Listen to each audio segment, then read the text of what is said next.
अब व्यंजन के बारे में देखिए कि व्यंजन किसे कहते हैं। तो व्यंजन ऐसे वर्ण जो अन्य वर्ण की सहायता से बोला जाए उसे व्यंजन कहते हैं।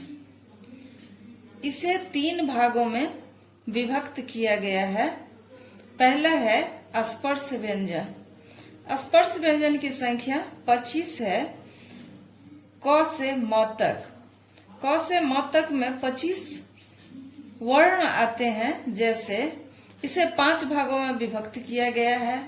पहला है कवर्ग अर्थात क से अंग तक, फिर चवर्ग है, फिर टवर्ग है, फिर तवर्ग है और फिर पवर्ग। यानी क, ख, ग, घ, अंग, च, छ, ज, झ, य, ट, ठ, ड, ढ, ण, त, थ, द, ध, न, प, फ, ब, भ और म। तो इस तरह से जो स्पर्श व्यंजन है क से म तक, इसे 5 वर्ग में बांट दिया गया है। अब देखिए अंतस्थ व्यंजन।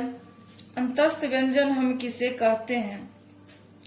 तो यहाँ स्पर्श व्यंजन इसलिए हम इसे कहते हैं क्योंकि यह जो क से म तक का हम उच्चारण करते हैं, यह हमारे मुंह के जो जीभ है या दांत है या ओष्ठ है, यह सब एक दूसरे से टच होता है, इसलिए यानी स्पर्श होता है, इसलिए हम इसे स्पर्श व्यंजन कहते हैं।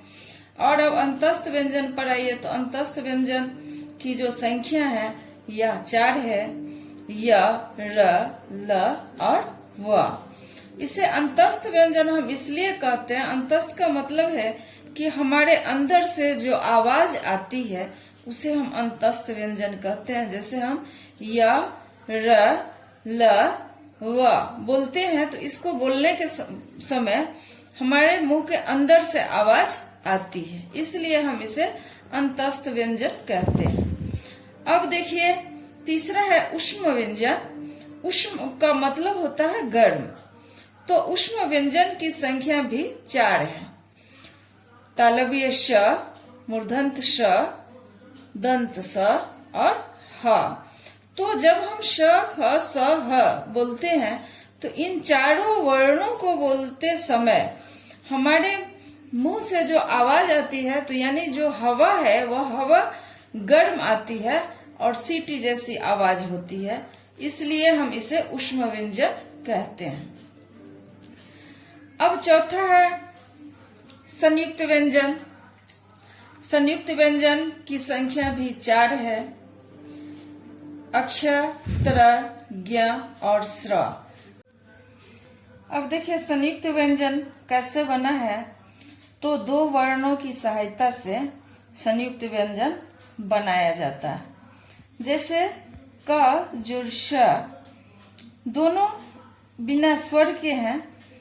क जुर श बराबर श, त जुर र बराबर त्र, ज जुर य बराबर ज्ञ, तालव्य श जुर र बराबर श्र।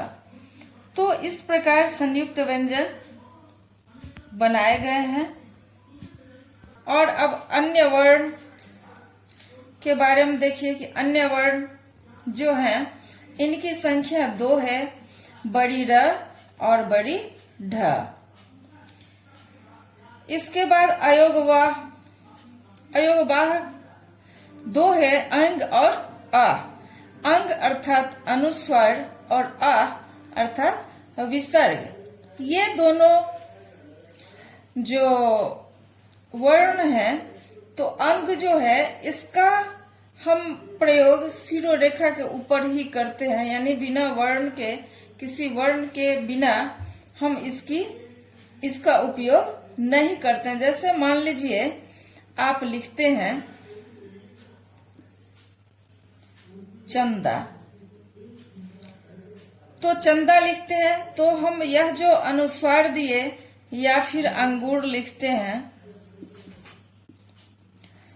तो हम इसका प्रयोग शिरोरेखा के ऊपर ही करते हैं। इसी तरह यह जो विसर्ग है, यह विसर्ग हम किसी वर्ण के बाद ही विसर्ग का उपयोग करते हैं। जैसे हम मान लीजिए कि अतः लिखते हैं, तो हम पहले अतः लिखे, इसके बाद हम विसर्ग का प्रयोग किए, अर्थात यह जो विसर्ग है यह स्वतंत्र रूप से मतलब खुद ब खुद इसका प्रयोग नहीं होता है। इसका प्रयोग करने के लिए हमें कोई अन्य वर्ण का प्रयोग, अन्य शब्द का प्रयोग करना पड़ता है। इस प्रकार आज हम वर्ण एवं वर्णमाला के पूरा 52 वर्णों के बारे में आप लोगों को बता दिए। धन्यवाद।